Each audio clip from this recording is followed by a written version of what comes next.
예수님과 함께 요한복음 말씀을 가지고 나누는 시리즈 8번째 시간입니다. 오늘 말씀의 제목은 다시는 죄를 범하지 말라, 이런 말씀이에요.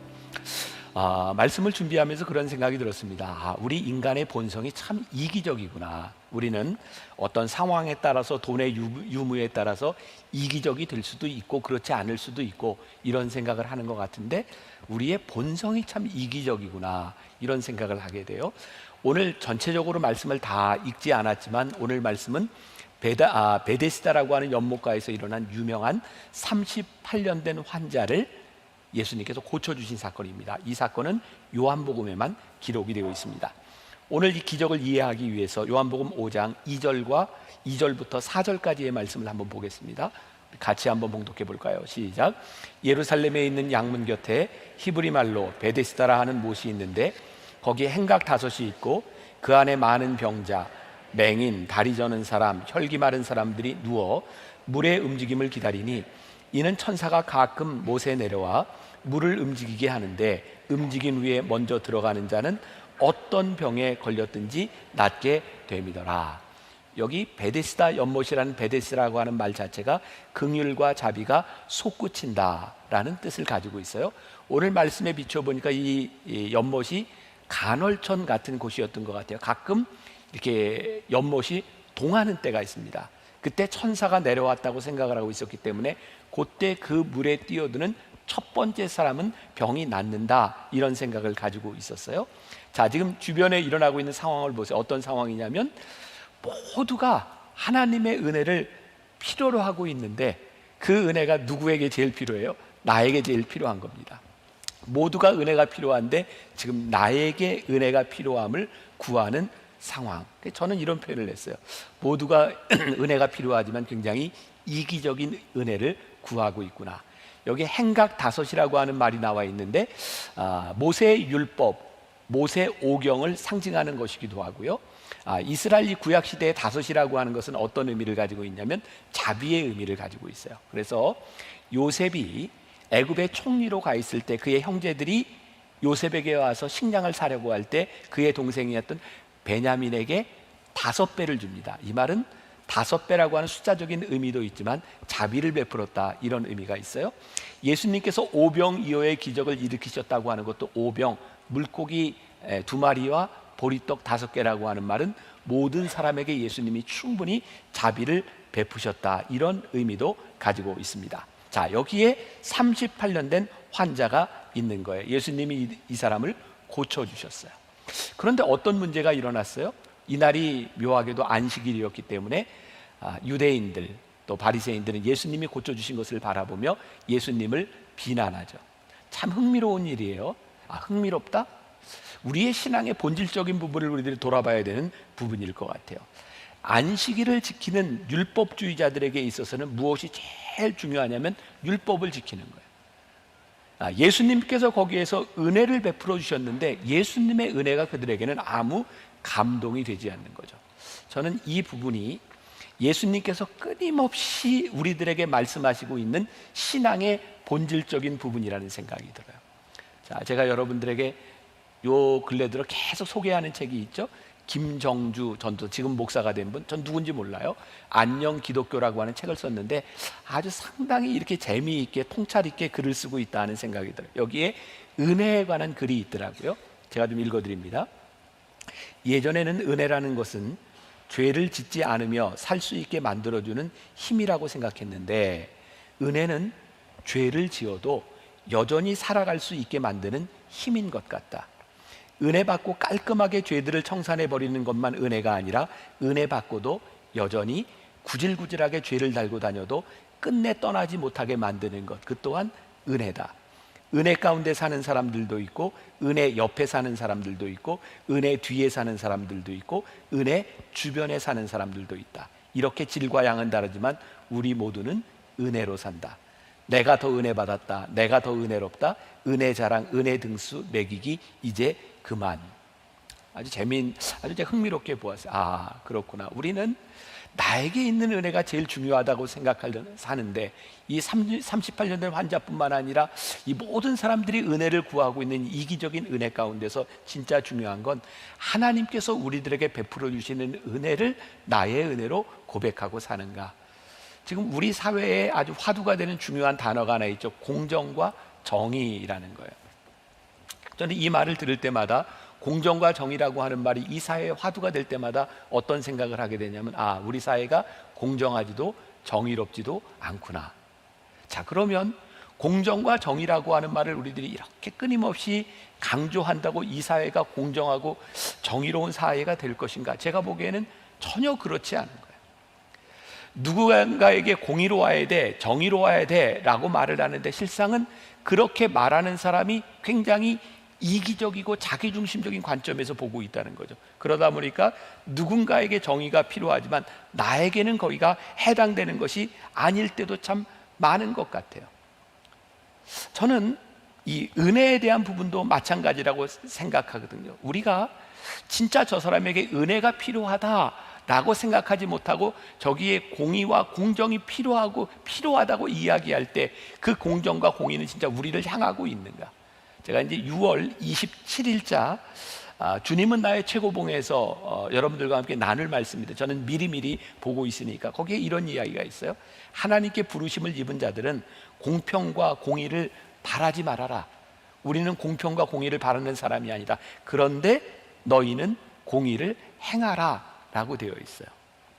누군가에게 공의와 공평이 필요하다 이렇게 요구하는 것이 아니라, 우리들이 그것을 바라는 것이 아니라, 나는 공의롭게 살아가려고 하지만 하나님의 은혜가 필요하다는 것을 우리들이 알고 살아가는 것이 중요합니다. 이스라엘 사람들의 관심은 옳고 그름이었던 것 같아요. 그런데 이 옳고 그름에 대한 문제는 늘 자기중심적이라는 거예요. 오늘 새벽에도 제가 헨리 나우엔의 책을 일찍 일어나서 읽게 되었는데 그런 거더라고요. 우리들이 누군가를 원수라고 생각할 때 그 원수는 누구냐면 내가 원수라고 생각한 사람이라는 거예요. 내가 원수로 생각하지 않으면 그 사람이 나에게 원수 될 일이 없어요. 근데 우리는 누군가를 위해 지적하고 무엇에 대한 기준을 세울 때 늘 자기중심적인 거예요. 그래서 이 이스라엘에 있었던 이 유대인들, 이 바리새인들이 이 38년 된 환자를 이렇게 살려주셨는데 그게 전혀 은혜스럽지 않은 거예요. 단지 율법을 어긴 것이다. 우리 하나님은 누군가에게 은혜가 필요한가 라고 보시는데, 이 율법주의자들은 저 사람이 은혜를 받을 만한 자격이 있는가를 보고 있는 거예요. 가만히 우리의 삶을 이렇게 돌아보세요. 우리는 어떤 사람들인가? 자, 오늘 말씀에 저는 제일 중요한 부분이 어딘가 한 절을 딱 꼽으라 라고 이야기한다면 저는 주저함 없이 요한복음 5장 14절을 꼽을 것 같아요. 자, 요한복음 5장 14절 같이 봅니다. 자, 시작. 그 후에 예수께서 성전에서 그 사람을 만나 이르시되, 보라, 내가 나았으니 더 심한 것이 생기지 않게 다시는 죄를 범하지 말라 하시니. 여기에 줄을 근다면 내가 나았으니 더 심한 것이 생기지 않게 다시는 죄를 범하지 말라 하시니 이 부분일 것 같아요. 이 38년 된 환자가 어떤 병을 가지고 있었는가? 영어 성경에 보면 이렇게 invalid라고 하는, the invalid라고 하는 말을 쓰고 있는데, 이 invalid라고 하는 것이 어떤 것이냐면 다른 사람의 도움이 없이는 움직일 수 없는 상태.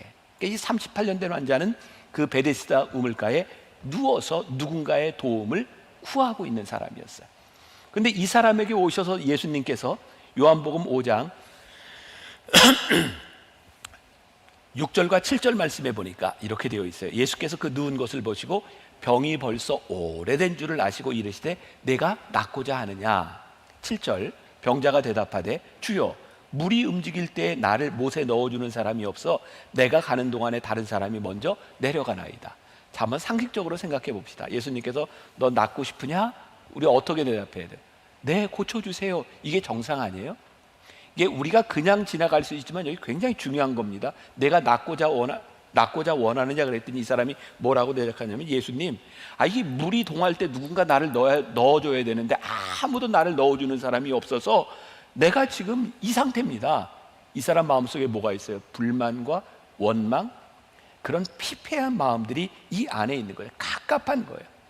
이 말씀을 통해서 보니까 아주 중요한 것이 있는데, 이 사람은 예수님이 누군지를 모르는 것 같아요. 예수님이 낫고자 원하냐 할 때 주님 고쳐주세요, 주님이 나의 구세주인 줄 믿습니다, 이런 반응이 와야 될 것 같은데 그런 반응이 하나도 없는 거예요. 이 사람은 예수님에 대해서도 잘 알지 못하는 사람인 거예요.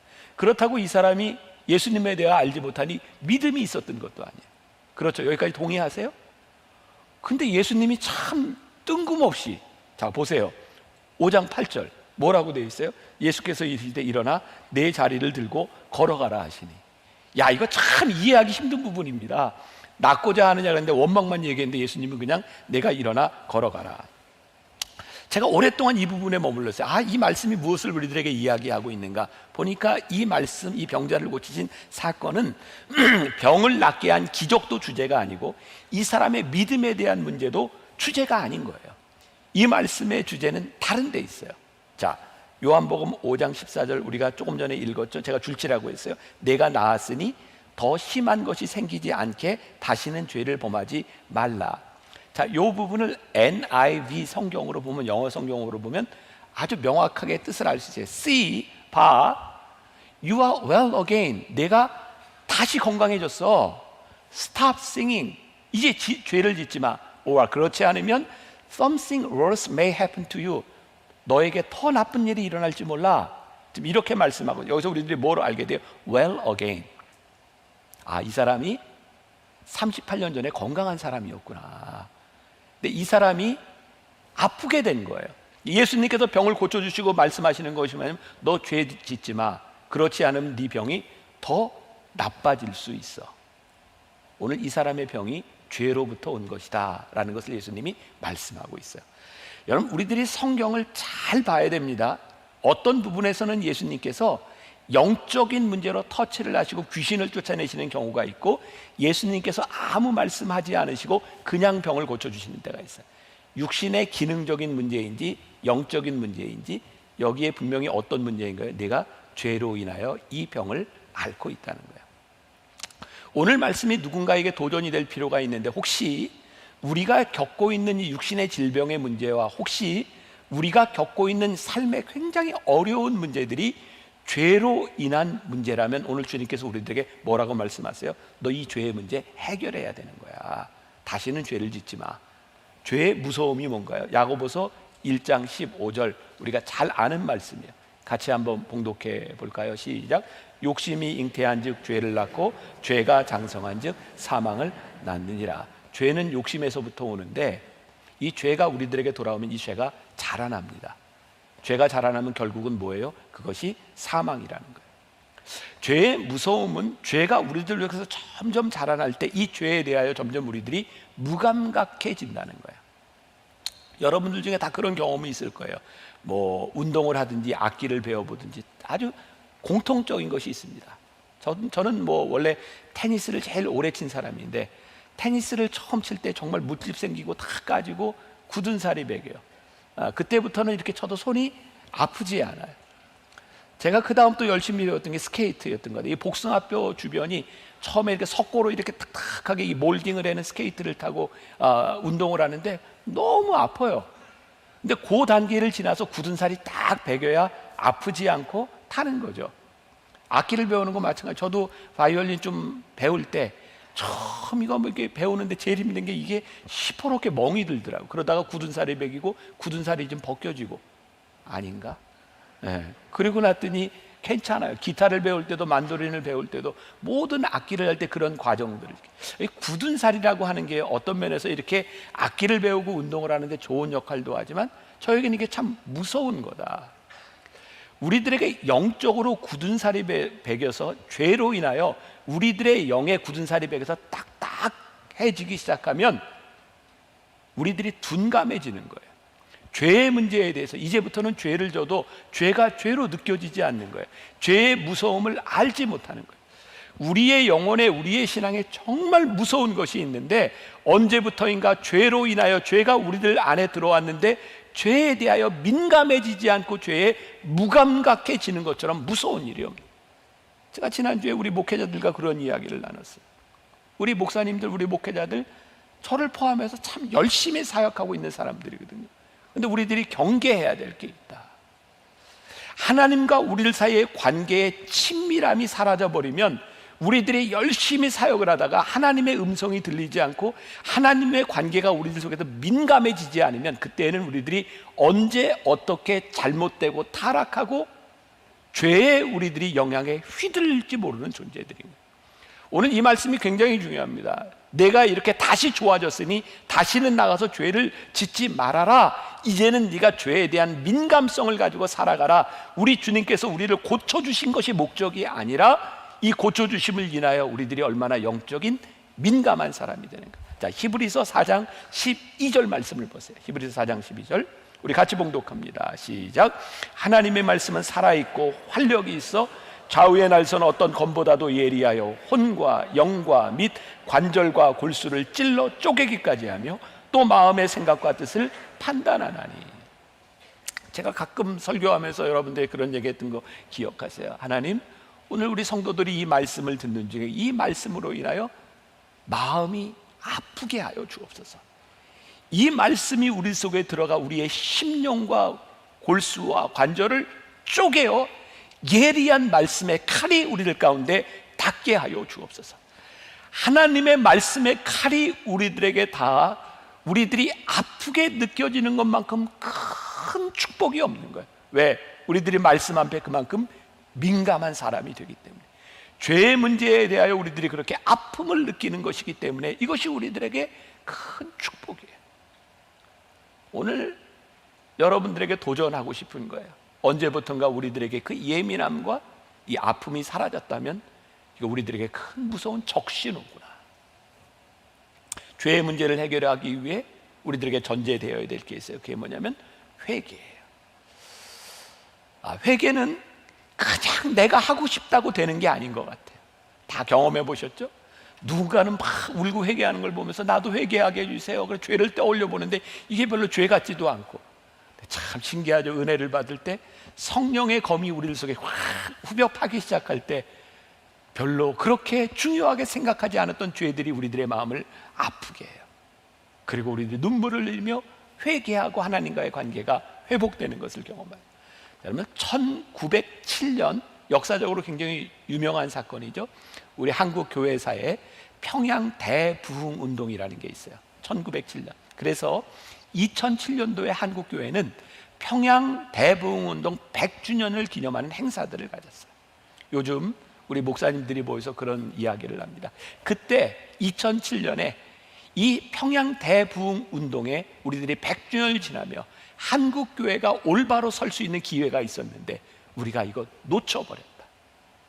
1907년 평양 대부흥운동은 사실 조금 언어가 잘못됐어요. 이것은 대부흥운동이 아니라 대영적 각성 회개의 운동이었어요.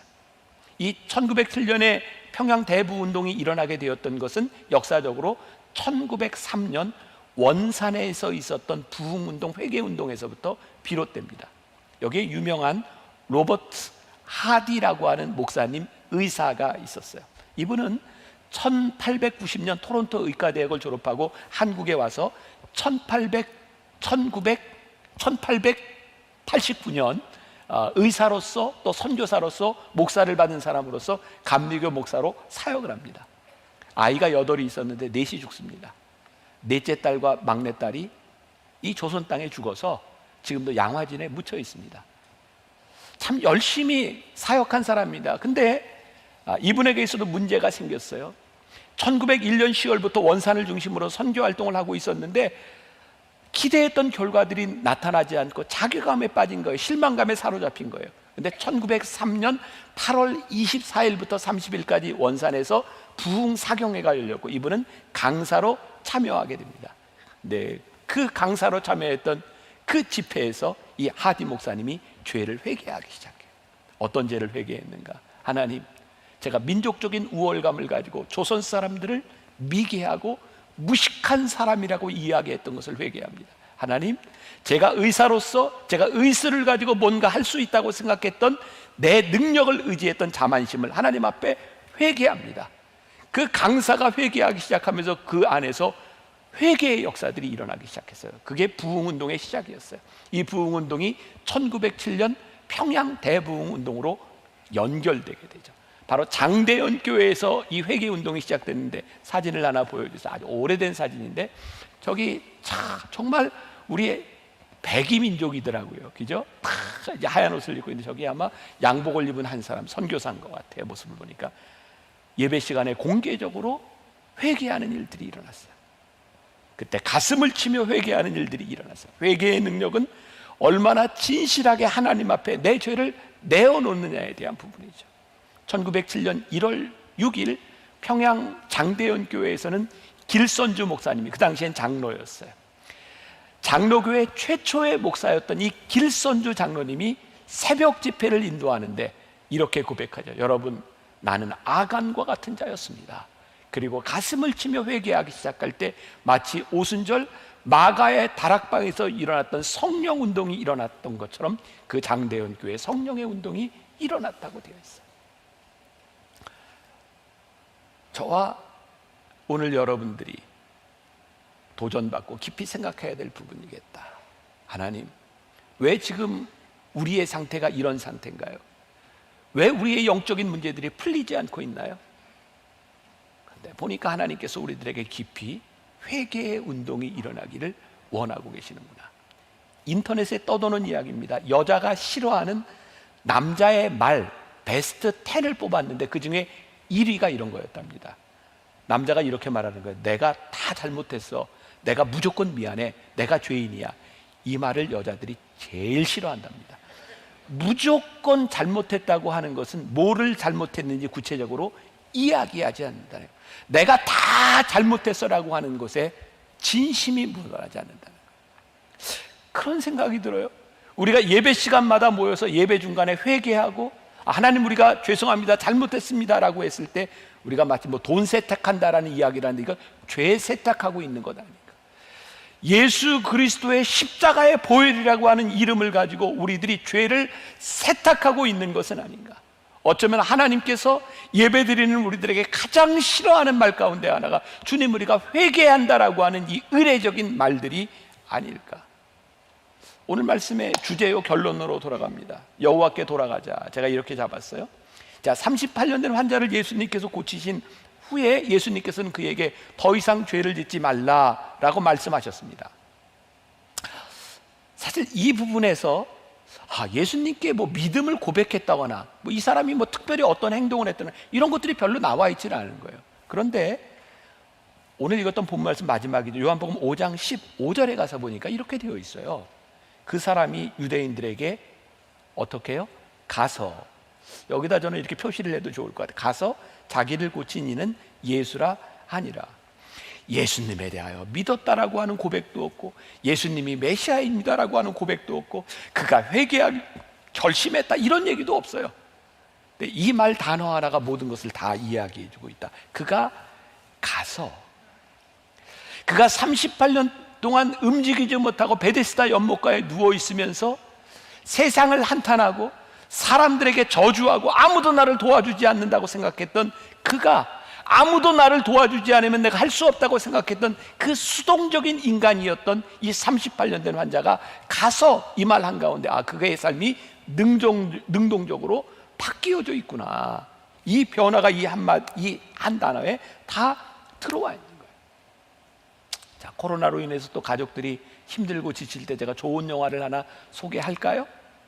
네, 이게 넷플릭스로 보든 뭐로 보든 제가 한 2년 전쯤 본 영화인데 정말 재밌게 봤어요. 게임 체인저라고 하는 영화입니다. 참 좋은 영화입니다. 이 영화는요, 2002년에 피츠버그에서 일어났던 한 죽음을 검시하는 검시관으로부터 시작된 영화입니다. 이 베넷 오말루라고 하는 이 아프리카 나이지리아 출신의 의사인데 굉장히 뛰어난 사람입니다. 이 사람이 시체를 검시하는 사람이에요. 근데 어느 날 한 시체를 이렇게 부검을 하다 보니까 이상한 걸 발견하게 되는 거예요. 그의 뇌 속에 아주 심하게 손상되어 있는 거예요. 알고 보니까 이렇게 비참하게 죽었던 이 사람, 자살했던 사람이 누구냐면 그 피츠버그 스틸러스라고 하는 풋볼팀의 유명한 풋볼 선수였다는 거예요. 사람이 이 머리에 있는 상처를 가지고 의심을 하고 조사를 하다 보니까 많은 풋볼 선수들이 경기를 하다가 부딪혀서 뇌 손상을 받은 거예요. 그래서 이 사람이 이거를 좀 알려야 되겠다라고 생각하는데 이 NFL, 이 구단주들 모든 풋볼 연맹에서 이 모든 것들을 막습니다. 아내를 협박하고 여러 가지 회유를 하고 뭐 그것도 안 되니까 아무튼 이 사람이 모든 것들을 다 이제 내려놓고 어찌할 수 없는 상황 가운데서 거기에 있는 의사직을 내려놓고 캘리포니아로 떠나게 되는 거죠. 결국은 이 사람이 드러낸 것 중에 하나가 뭐냐면 풋볼 선수 중에 24%에 해당하는 사람들이 이 병을 알아서 뇌가 다 손상이 돼서 나중에 치매에 걸리든지 아니면 막 자살을 하는 이런 무서운 상황이 24%의 사람들. 그런데 제가 이 영화를 설교에 인용하려고 여러 가지 자료를 찾는데 어떤 자료에도 전혀 나와 있지 않는 대사가 하나 있어요. 저는 좀 독특한 사람이에요. 영화보다 막 또 대사를 막 받아 쓰죠. 이건 설교야. 이건 정말 멋진 이야기야. 그 베넷 오말루의 아내가 남편이 모든 것들을 포기하려고 하는 상황 가운데 이렇게 말하는 게 나와요. 제가 받아 적은 거예요. 하나님께서 왜 당신을 나이지리아에서 이곳 미국 땅에 오게 하셨는지, 그리고 수없이 많은 시신을 부검하면서 그 사람을 왜 당신에게 맡겨주었는지 분명히 하나님의 뜻이 있다고 믿으니 포기하지 마, 이렇게 이야기를 해요. 저에게 있어서 이게 하나님의 부르심을 받은 사람의 삶의 모습이 얼마나 적극적이고 능동적이어야 하는가, 그게 저에게 확 와닿았던 부분 중에 하나예요. 오늘 이 말씀의 클라이막스, 제가 제일 중요한 것은 14절에 이야기를 했고, 이 말씀의 클라이막스를 이야기한다면 저는 이 사람이 가서 예수님이 누구신지를 말했다는 거예요.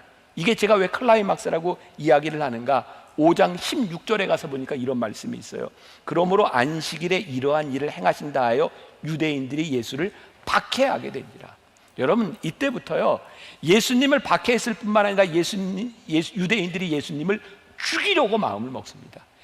이러한 상황 가운데서 38년 동안 패배주의에 빠져있던 이 사람이 가서 이분이 예수님입니다 라고 증거했던 것은 그의 인생에 놀라운 변화를 이야기해 주는 거예요. 저는 이 말씀에 중요한 것을 깨닫습니다. 지금 예수님을 믿게 되었다, 회개하게 되었다, 어떤 결심을 하게 되었다, 그 어떤 것, 그 모든 것들을 다 포함하는 제일 중요한 이 사람의 변화가 무엇이냐면 그가 가서 예수님이 누구신지를 전하게 되었다는 거예요. 이 말씀이 우리들에게 이야기하는 것, 다시는 죄를 짓지 말아라, 그리고 네 인생을 바꾸어라고 하는 말씀이죠. 혹시 여러분들은 버스나 지하철을 타다가 깜빡 졸아서 정류장을 지나친 경험이 있으세요, 없으세요? 저 옛날에 뭐 고등학교 때면 맨날 이렇게 버스 타고 다니고 했으니까 저도 있어요. 여러분, 우리가 버스나 지하철을 타다가 깜빡 졸아서 정류장을 놓치면 인생이 끝납니까? 그거 어떻게 하세요? 내려서 갈아타면 돼요. 참 간단하죠? 우리의 인생이 끝나지 않습니다. 무너지지 않습니다. 단지 시간이 조금 더 걸리고 조금 번거로울지 모르지만 졸아서 실수해서 지나갔으면 내려서 반대편에서 다시 타면 되는 겁니다. 성경이 우리들에게 끊임없이 이야기하는 것이 바로 그 부분이에요. 여러분들이 죄를 짓고 여러분들의 인생이 잘못되었을지라도 여러분들 포기하지 마십시오. 그것이 끝나지 않습니다. 여호와께 돌아오십시오. 하나님께서 여러분들을 긍휼히 여기실 것입니다. 우리 하나님께로 돌아오십시오. 그가 여러분들을 너그럽게 받아주실 것입니다. 이사야 55장 7절 말씀 우리 같이 봉독합니다. 여호와께로 돌아오라. 그리하면 그가 긍휼히 여기시리라. 우리 하나님께로 돌아오라. 그가 너그럽게 용서하시리라. 예수님께서 이 환자에게 다시는 죄를 짓지 말라라고 말씀하셨을 때 제일 중요한 포인트입니다. 이 사람이 죄를 짓지 않기 위해서 아무것도 안 했다, 이게 아니에요. 죄를 짓지 말라라고 하셨더니 이 사람이 뭐 했어요? 가서 예수님을 증거했다. 우리 그리스도인들을 가장 무력하게 패배자로 만드는 것이 뭐냐면 주님께서 죄를 짓지 말라 그랬더니 죄를 안 짓고 가만히 있는 거예요.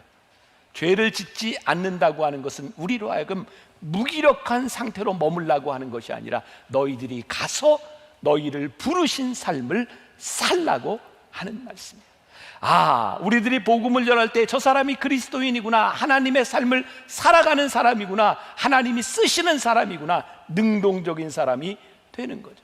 사랑하는 여러분, 죄를 짓지 않는 가장 좋은 방법은 우리의 삶이 하나님이 원하시는 것이 무엇인지를 분명하게 드러내는 것입니다. 여러분, 이 코로나 상황 가운데서, 코로나 블루, 모든 사람들이 힘들고 어려운 상황 가운데서 우리가 믿음을 지키는 것은 가만히 앉아 있는 것이 아니라 하나님이 우리를 부르신 부르심의 삶을 적극적으로 살아가는 거예요. 저는 오늘 요즘 굉장히 신나고 기뻐요. 근데 힘들어요. 우리 목회자들이 다 그래요. 코로나 시대에 이렇게 바빠질 수가 있어요. 우리를 무기력하게 만드는 것이 아니라 하나님께서 우리들에게 주시는 사명이 보이기 시작하는 것. 지난해 수요일 우리 교회 목사님 중에, 여자 목사님 중에 문지희 목사님이라고 했어요. 제가 굉장히 인상 깊게 들었던 부분이에요. 자기 별명이 있대요. 별명이 뭐냐? 문지희 목사님인데 자기 별명이 앞에 형용사를 붙여서 빛나는 문지희래요. 빛나는 문지희. 그러면서 이렇게 얘기를 했어요. 마태복음 5장 16절, 세상에 빛이 되라 말씀하셔서 저는 빛나는 문지희. 제가 굉장히 인상 깊게 들었어요. 빛이 난다고 하는 것은 무엇일까요? 내가 드러나는 것이 아니라 내가 빛나기 시작할 때 내 주변이 환하게 드러나는 거예요. 내가 빛나기 시작할 때 나를 통해서 하나님의 모습이 드러나는 거예요. 오늘 다시는 죄를 짓지 말라라고 하는 이 말씀이 아무것도 하지 말고 머물러 있어라 라고 하는 말이 아니라 너희들의 인생을 돌이켜 주님이 누구이신지를 증거할 수 있는 사람이 되어라. 말씀을 증거하는 삶을 살아가는 것은 우리의 삶에서 때로 귀찮은 일입니다. 그리고 누군가에게 어려움을 당할 수도 있는 일입니다.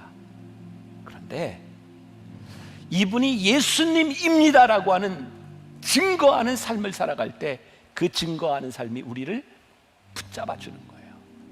여러분들, 한 주간 이 세상에 나가서 무기력한 그리스도인들이 아니라 여러분들을 잡아주고 지켜주는 그런 믿음의 삶을 살고 승리할 수 있는 여러분들이 되시기를 주님의 이름으로 간절히 축원합니다.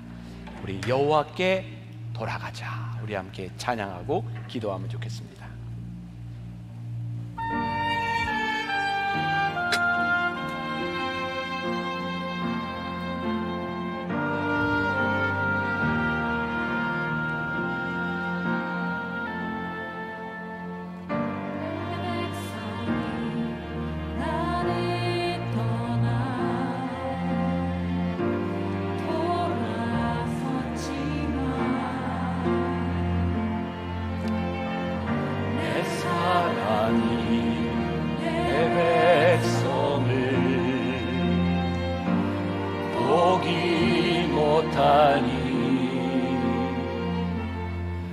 내 모든 것 내어주고 나 그들을 얻으리라. 여호와께 돌아가자. 우린 돌아서도 그는 변치 않네.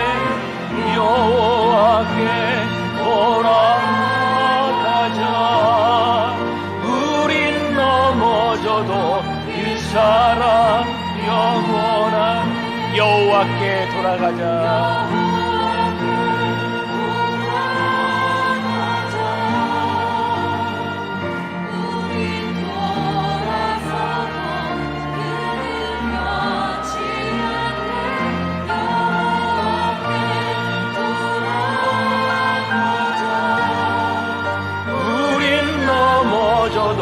그 사랑 영원하네. 사랑이 노래 참고 사랑이 내어주고 서로 사랑할 때 세상이 즐거네. 사랑은 절대 지지 않네.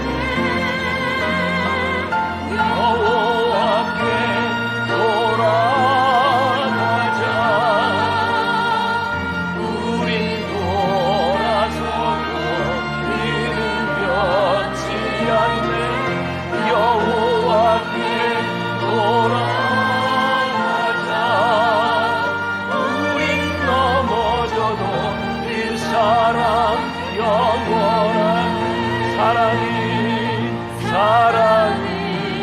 우리 찾고 자신을 내어주네 서로 사랑할 때 세상이 즐거운 사랑이 절대 지지 않네 여호와께 돌아가자 우리 돌아가면 그를 놓지 않네 여호와께 돌아가자 우린 넘어져도 그 사랑 영원해 여호와께 돌아가자. 여호와께 돌아가자. 오늘 38년 된 환자를 고치신 예수님께서 내가 다시는 죄를 짓지 말아라 라고 말씀하셨습니다. 너의 문제가 죄 때문에 일어난 일이다 라고 하는 것을 예수님께서 무섭게 지적하여 주셨습니다. 주님, 오늘 예배 가운데 혹시 우리의 가슴을 후벼파며 우리의 죄를 지적하시는 하나님의 음성이 있지 않습니까? 다시는 죄를 짓지 말아라. 다시는 죄를 짓지 말아라. 행여 내가 더 나빠질까, 더 어려워질까, 더 고통을 당할까 두려우니 죄를 짓지 말아라. 이 말씀이 우리 가슴에 무섭게 비수처럼 박히게 하여 주옵시고 여호와께 돌아가자. 여호와께 돌아가자. 다시 한번 주님 앞에 우리의 인생을 돌이키며 주님 앞에 쓰임받는 인생들, 하나님 앞에 쓰임받는 귀한 주의 백성들이 되게 하여 주옵소서. 지금은 우리 주 예수 그리스도의 은혜와 하나님 아버지의 무한하신 사랑과 성령의 인도하심이 기꺼이 주 앞에 돌아가겠습니다. 다시는 죄를 짓지 않는 사명자로서의 삶을 살아가겠습니다. 다짐하며 이 세상으로 나가는 당신의 사랑하는 모든 백성들 위해 지금부터 영원까지 함께 하시기를 간절히 축원하옵나이다. 아멘.